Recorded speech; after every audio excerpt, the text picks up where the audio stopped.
gesagt, hier das erste Mal in Düsseldorf auf der Ausstellung gezeigt. Ein Rumpf komplett in Epoxy gebaut. Wir sparen damit enorm Gewicht beim Rumpf. Wir haben dann zur Steifigkeit einen Carbonrahmen im Schiff einlaminiert, was die Segeleigenschaften weiter verbessert und enorme Stabilität diesem Schiff verleiht und somit für Familien wie auch für Regattasegler sehr interessant ist.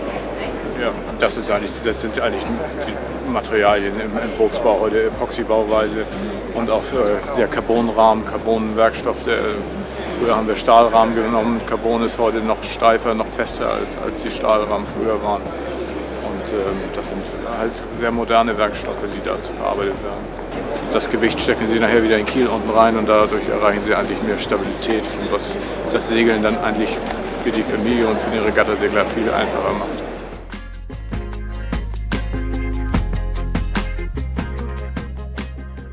Die Version, so wie wir sie hier haben, als 3-Kabinen-Version mit einer großen Nasszelle, die auch als Dusche noch verwendet werden kann. Und solange der Kunde jetzt nicht den Innenausbau komplett anders haben möchte, ist es überhaupt kein Problem. Im Zubehör bauen wir alles ein, was der Kunde eigentlich wünscht.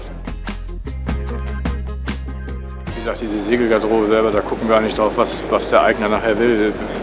Der eine will Regatta segeln, der kauft sich relativ teure Folien-Laminatsegel, der nächste will damit eigentlich nur mit seiner Familie segeln, für den langen normale Darkon-Segel oder sowas. Und insofern liefern wir das da, was dann eigentlich gewünscht wird.